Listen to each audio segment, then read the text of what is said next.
नमस्कार. आज चैत्र कृष्ण नवमी. आज आपण संत नामदेव महाराजांच्या नामदेव गाथांमधील एक अभंग बघणार आहोत. संसार करिता देव जै सापडे, तरी का झाले बेडे सनकादिक. संसारी असता जरी भेटता, शुकदेव कासया जाता तया लागी. घराश्रमी जरी जोडे परब्रह्म, तरी का घराश्रम त्याग केला. ज्ञातीच्या आचारे सापडे जरी सार, तरी का निरहंकार झाले साधू. नामा म्हणे आता सकळ सांडोन, आलो से शरण विठोबासी. संत नामदेव संसारी पुरुष होते. त्यांचा संसार मोठा होता. आई, वडील, बायको, 4 मुलगे, 1 मुलगी, बहीण यांनी घर गच्च भरलेले असे. पण सर्वांनी विरोध करूनही नामदेवांनी कोणाकडेही लक्ष न देता विठ्ठल भक्तीला आणि भक्तीच्या प्रसाराला महत्त्व देऊन आपले सर्व जीवन वाहिले. त्यांनी संसार सागर भरला दुस्तर, अनुभवून विवेकाने तो पोहून जाण्याचे ठरवले होते. कामाची या लाटा अंगी आदळती, नेणो गेलो किती वाहून या. मग पुढच्याच ठेच आणि मागचा शहाणा या उक्तीप्रमाणे स्वतः वाहून न जाता भ्रमाच्या भवऱ्यात सापडून 84च्या फेऱ्यात न अडकता विठोबाला नावाडी करून संसार सागरातून बाहेर पडायचे असे त्यांनी ठरवले.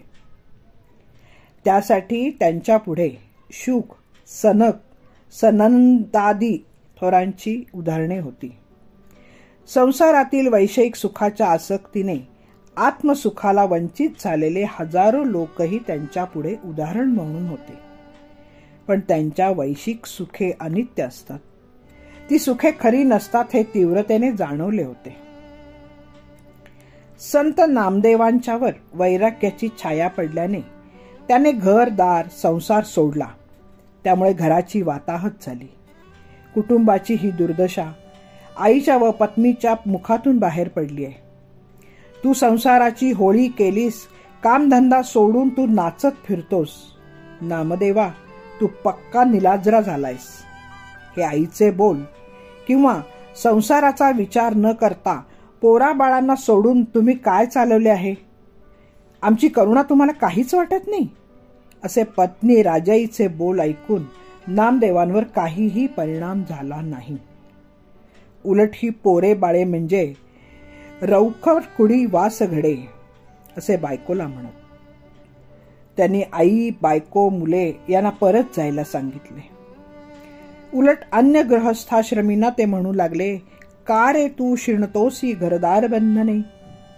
अरे बंधूंनो, संसार करून गृहस्थाश्रमाची कर्तव्ये पार पाडून भगवंत सापडला असता तर सनकादिक देवासाठी वेडे का झाले असते? संसारीच देव मिळाला असता तर शुकाचार्य घर सोडून तपश्चर्येला अरण्यात का गेले असते? घराश्रमात राहूनही जर परब्रह्म मिळाले असते तर त्यांनी घराश्रमाचा त्याग का केला असता? मुनींनी, ऋषींनी घरदार का सोडले? आपल्या ज्ञातीच्या अभिमानानेही देव हस्तगत करता आला असता तर साधू लोकांनी निरहंकारित्व का पत्करले असते? एवढे बोलून नामदेव शेवटी म्हणतात, माझ्यासमोर ही उदाहरणे असल्यामुळेच मी घर संसार सोडून विठोबाला शरण गेलो आहे. विठ्ठल हाच भवसागरातून पार करणारा नेणारा नावाडी आहे. तो पैलतीराला सुखरूप पोहोचवील म्हणून मी निर्धास्तपणे संसार सोडून त्याला शरण गेलो आहे. संसार सोडण्यापेक्षा तो निरासक्त कर्तव्य बुद्धीने करणे आवश्यक आहे असे मानणाऱ्या ज्ञानेश्वरांसारख्या संतांपेक्षा नामदेवांचे हे विचार आपल्याला वेगळे वाटतात.